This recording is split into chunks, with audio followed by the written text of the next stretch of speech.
Okay, Keith here. I wanted to go ahead and show you this new tool that we developed.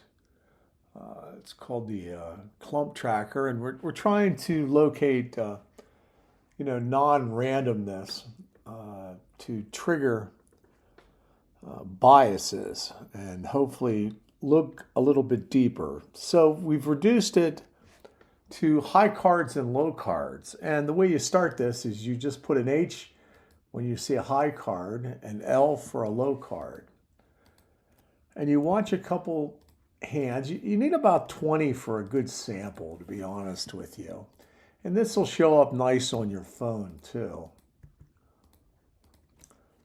So it's pretty simple to use and it's fast, real easy. And then if you showed, here's, obviously high cards are 6 through 9, low cards are 0 through 5. Here's the command if you want to reset it, if you need help. Quit will do the full shoe summary. So once you're done, you want to use that. So when you're starting off, you want to go ahead and put about 20 hands, and I'll just do 10.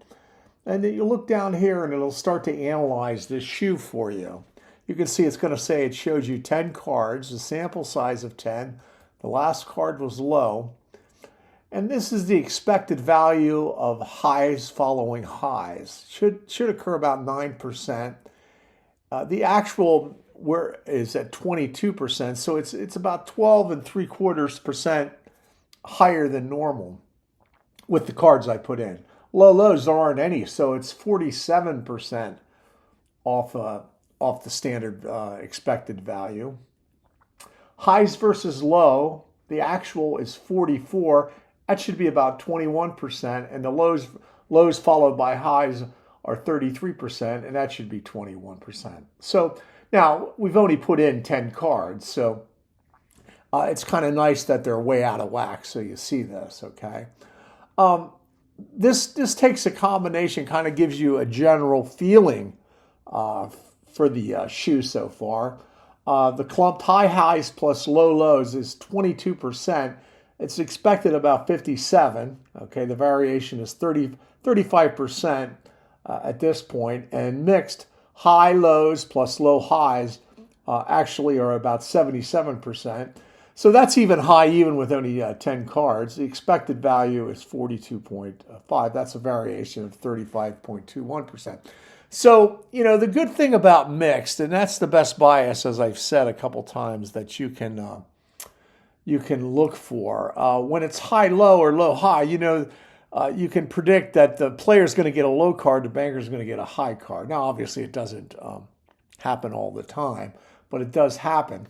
The 95%, that's confidence interval for clumped cards, okay? So down here's the explanation. A 95 confidence interval means if we played 1,000 shoes exactly like this one, about 95% of the time, the true clumping percentage would fall somewhere between 0 and 49% if we followed a shoe just like this.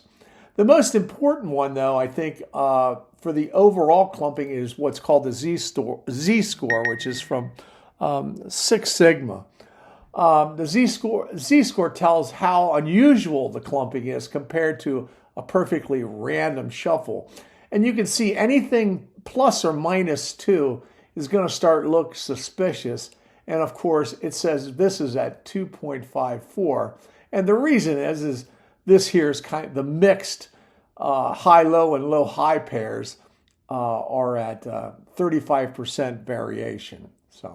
So you want to look for this. So if you're playing a shoe and these were the cards that you input, you'd look for the next card to be high, which would be the first card on player, and then the banker card to be low. Now, you'd want more than a 10-card sample, but just so you know. The other thing here is you don't want to reset the shoe. What you want to do is hit quit.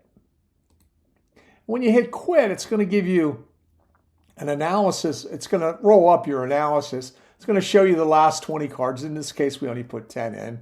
Pairs analyzed. And again, pairs are high-low, then low-high, okay, then high-high, right, then high-low, then low-high. what follows what. It groups them in pairs of two. That's what it actually means, pairs. It's not two jacks or anything like that. It's going to show you again, it's going to roll up what actually happened with these cards and the expected value. And you can kind of look at that and see how you did in the shoe. And again, down here, it's going to show you the Z score and the confidence level for shoes of this type, 0 to 50%. So it's a coin flip still that the clumping is going to be predictable with this here.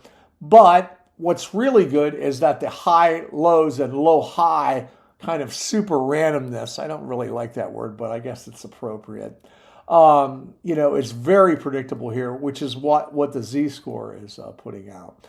And then we have, it's going to go ahead and tell you this here. And, analyze it. Good luck on the next shoe. And, don't forget about the seminar. So I hope that helps. I hope that gives you an idea of some of the things we're looking into and a little bit more deeper analysis into things here. I think you'll find this very interesting. I hope you get a chance to use it, even in your practice, or if you're playing online or able to have it. It looks really good on your phone, by the way. It'll set right in it, and so you could try to use it at stadium. And let me know what you think. We can add some more statistics, but we don't want to get overwhelmed. I think that these are the most credible ones, especially, as I said, the low-high and the high-low. And watch this Z-score, okay? All right, Keith from Beat the Casino here. Let me know what you think in the thread. Thanks a lot.